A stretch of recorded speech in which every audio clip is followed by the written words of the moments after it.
नमस्कार प्रिय विद्यार्थी मित्र आणि मैत्रिणींनो, स्पर्धा परीक्षा यशोमार्ग या आपल्या यूट्यूब परिवारामध्ये तुमचं परत मनापासून स्वागत करतो. मित्रांनो, दीपक केसरकर शिक्षण मंत्री यांचा 2-3 दिवसापासून एक व्हिडिओ जो प्रत्येक अभियोग्यताधारक बघत आहे, तो म्हणजे त्यांनी दुसऱ्या टप्प्याविषयी केलेलं वक्तव्य. आणि मोस्ट ऑफ काय झालेलं आहे की जो व्हिडिओ मित्रांनो, तो जास्त करून 1 मिनिटाचा जो व्हिडिओ आहे तो जास्त शेअर करण्यात आलेला आहे. की त्यांनी त्यामध्ये सांगितलेलं आहे की दुसरा टप्पा मी आठवड्याभरात सुरू करणार आहे. आणि थोडीशी इकडची तिकडची माहिती देऊन तो 1 मिनिटाचा व्हिडिओ जो आहे मित्रांनो, तो थोडासा जास्त व्हायरल झालेला आहे. पण त्यांचा संपूर्ण व्हिडिओ जर तुम्ही बघितला तर त्यामध्ये काही त्यांनी धमकीबाजा इशारे दिलेले आहेत, काही गोष्टी बोललेल्या आहेत. त्याच गोष्टी आपण या व्हिडिओमध्ये डिस्कशन करणार आहे. तत्पूर्वी सर्वांना विनंती आहे, चॅनलला नवीन असाल तर चॅनलला सबस्क्राईब करायला विसरू नका. व्हिडिओ आवडल्यास व्हिडिओला लाईक करत जा. डिसलाईक पण करू शकता तुम्ही, जर तुम्ही माझ्या मताशी सहमत नसाल. आणि तुम्ही तुमचं मत कमेंट बॉक्समध्ये व्यक्त होऊ शकता. फक्त काही नालायक आहेत तर त्यांच्यासारखं म्हणजे भाषेची मर्यादा ठेवा, फक्त एवढं माझं म्हणणं असतं. कारण की काही खूपच विचित्र भाषेमध्ये रिप्लाय देतात. त्यामुळे तुम्ही एक भावी शिक्षक आहात आणि तुमच्याकडे भाषेची मर्यादा असावी ही अपेक्षा सर्वांकडून मी करतो. तर मित्रांनो, बघूया व्हिडिओमध्ये आपण की शिक्षण सेवक पद म्हणजे त्या व्हिडिओमध्ये जे शिक्षण मंत्री बोललेले आहेत, ओके, शिक्षण सेवकाबद्दल बोललेले आहेत, ओके, कलेक्टर, बँक मॅनेजर यांच्याविषयी त्यांनी मेन्शन केलेलं आहे, ओके. आणि कंत्राटीबद्दल काही गोष्टी बोललेल्या आहेत, तर त्या आपण यामध्ये बोलणार आहे मित्रांनो. तर पहिली गोष्ट म्हणजे कंत्राटी जे शिक्षक आहेत मित्रांनो, तर त्यांनी असं तिथं उल्लेख केलेला आहे की जे कंत्राटी शिक्षक राहतील, जे डी.एड बेरोजगार किंवा बी.एड बेरोजगार राहतील, यांना होता होईपर्यंत त्यांच्या गावातील शाळेमध्येच कामाची संधी आम्ही देऊ, अशी एक विशेष संधी उपलब्ध करून देऊ. आता विषय असा आहे, एका प्रकारे समजा पहिले तर कंत्राटी पद न भरता डायरेक्ट शिक्षक भरतीच व्हायला पाहिजे. पण आता यांनी कंत्राटीचा जी आर आणलेलाच आहे आणि 16, 18, 20 हजारामध्ये बाहेर काम केल्यापेक्षा जर बी.एड, डी.एड धारक जो बेरोजगार आहेत, यांना जर गावामध्ये संधी भेटत असेल तर ती गोष्ट चांगलीच आहे. आणि कंत्राटीचा जी अर्थ हा रद्दच व्हायला पाहिजे, कारण की सर्वांना शिक्षक भरतीमधूनच नोकरी द्यायला पाहिजे. पण सरकार काही असं करेल याची गॅरंटी खूप कमी आहे. त्यामुळे हा जो निर्णय आहे, जर देणारच असेल संधी तर ठीक आहे.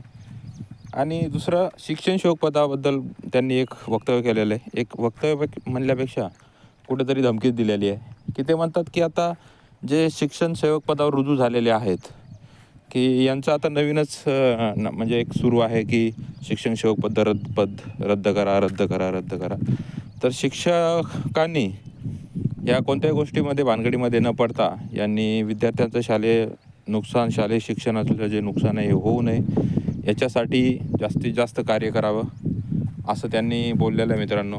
पहिली गोष्ट आपण जी डिस्कस केली की त्यांनी म्हणजे कंत्राटीवाल्यांना जे मित्रांनो, ओके, तर कंत्राटीवाल्यांनी त्यांनी सांगितलेलं आहे की कंत्राटी भरतीमध्ये जे आहे ते त्यांना जास्त करून आम्ही गावातल्यांना संधी देण्याचा प्रयत्न करू. जे गावातल्या राहतील म्हणजे गावातील शाळेमध्ये जे डी.एड बेरोजगार आणि बी.एड बेरोजगार राहतील त्यांना संधी देण्याचा प्रयत्न करू. आणि दुसरं, जे शिक्षण सेवक आहे मित्रांनो, ओके, शिक्षण सेवक, आता तुम्हाला माहीत होतं शिक्षण सेवक पद रद्द करण्यासाठी जे आहे मित्रांनो भरपूर आंदोलनं वगैरे सुरू होते. तर त्यांनी सांगितलं की आम्ही नवीन बेरोजगारांना संधी देत आहे, त्या संधीचं सोनं करा आणि हे रिकाम्या भानगडीमध्ये शिक्षण सेवक पद रद्द करणे आणि हे करणे अशा भानगडीमध्ये पडू नका, असा धमकीबाजा इशारा त्यांनी त्यामध्ये दिलेला आहे. नाहीतर त्याबद्दलसुद्धा आम्ही स्ट्रिक्ट ॲक्शन घेऊ, असंही ते बोललेलं आहे. कारण की तुम्ही स्वार्थ बघत आहे. ते काय बोलत आहे इथं डायरेक्ट की तुम्ही वैयक्तिक स्वार्थ बघत आहात. इथं आम्ही तुमची भरती प्रक्रिया कशासाठी करतो हे पण बोलले तुम्ही, की विद्यार्थ्यांचं शालेय नुकसान होऊ नये यासाठी आम्ही भरती प्रक्रिया करतो. आणि यामध्ये तुम्ही जर स्वार्थ बघत असाल तर आम्ही निर्णय काहीतरी घेऊ, ओके. तुम्ही वैयक्तिक स्वार्थ न बघता विद्यार्थ्यांचं शैक्षणिक जे नुकसान आहे ते होऊ नये आणि तुम्ही जास्तीत जास्त शैक्षणिक कार्य करावे, फक्त याकडेच लक्ष द्यावं, असं ते म्हणतात. आणि काहींनी निगेटिव्ह गोष्ट पसरवलेली आहे शिक्षण सेवक पदाबद्दल. तर अशी कोणतीही गोष्ट ते बोललेले आहेत, अशी कोणतीही गोष्ट होणार नाही आहे.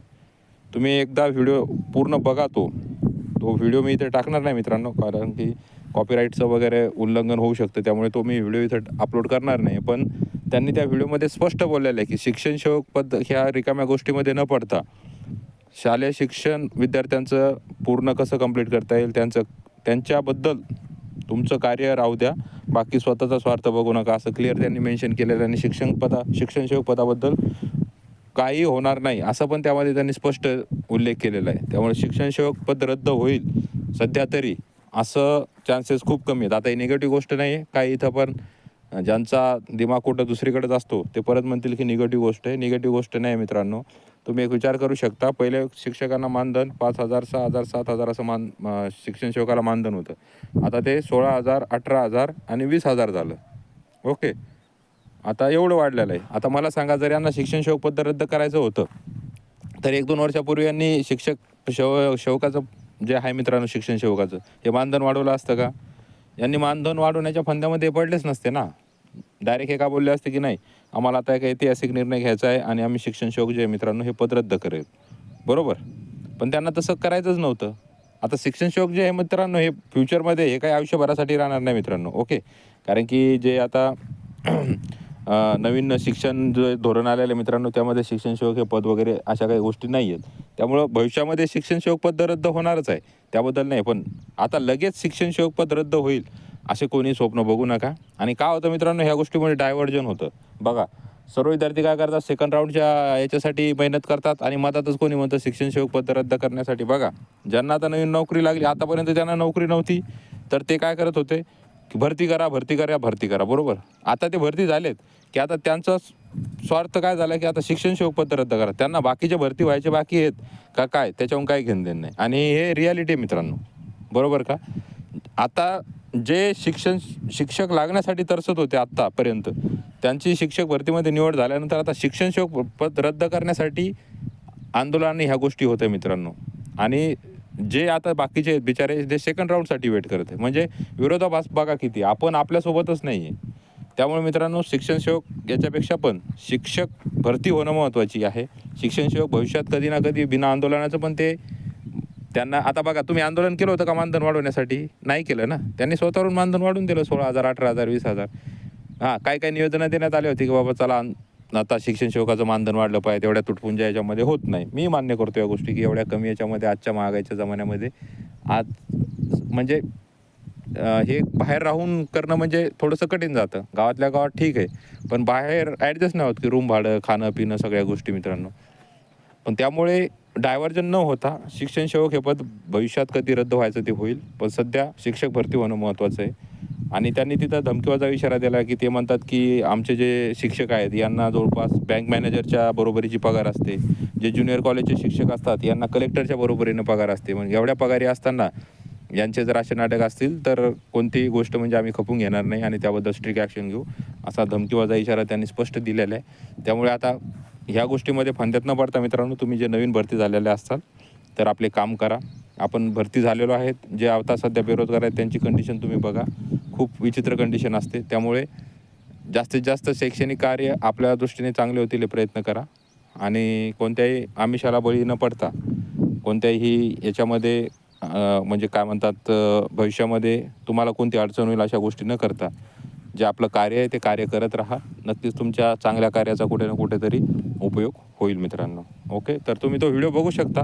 हे काय माझं वैयक्तिक मी इथे मत मांडलेलं नाही आहे. त्यांनी सांगितलं आहे की कंत्राटी शिक्षकांचं असं आम्ही जास्त करून करणार आहे की त्यांना गावातच नोकरी देण्याचा प्रयत्न करणार कंत्राटी. त्याच्यानंतर भावी शिक्षक किंवा शिक्षण सेवक जे आहेत यांना एक धमकीवाजा इशारा दिलेला आहे की हे पद रद्द करण्यासाठी आंदोलन करू नका आणि तुम्ही फक्त विद्यार्थ्यांचं शैक्षणिक नुकसान न करता त्यांचं चांगलं कसं होईल त्यासाठी सहकार्य करा, असा एक इशारा तुम्ही तो व्हिडिओमध्ये बघू शकता. त्यांनी डायरेक्ट दिलेला आहे. आणि दुसऱ्या टप्प्यासाठी पण आता प्रयत्न जे आहेत मित्रांनो, जे आता म्हणजे प्रयत्न तर ते आठवड्याभरामध्ये नोटिफिकेशन वगैरे, जाहिराती वगैरे काय येतील ते आपल्याला कळेलच. न्यूज बुलेटिन आपल्याला 1-2 दिवसामध्ये कळेलच त्याच्याबद्दल काय राहील तर. ओके, तर असा व्हिडिओ होता मित्रांनो. व्हिडिओ आवडल्यास व्हिडिओला लाईक करा, चॅनलला सबस्क्राईब करा आणि जास्तीत जास्त आपले व्हिडिओ जर आवडत असतील मित्रांनो तो शेअर करण्याचा प्रयत्न करा. धन्यवाद. जय हिंद, जय महाराष्ट्र.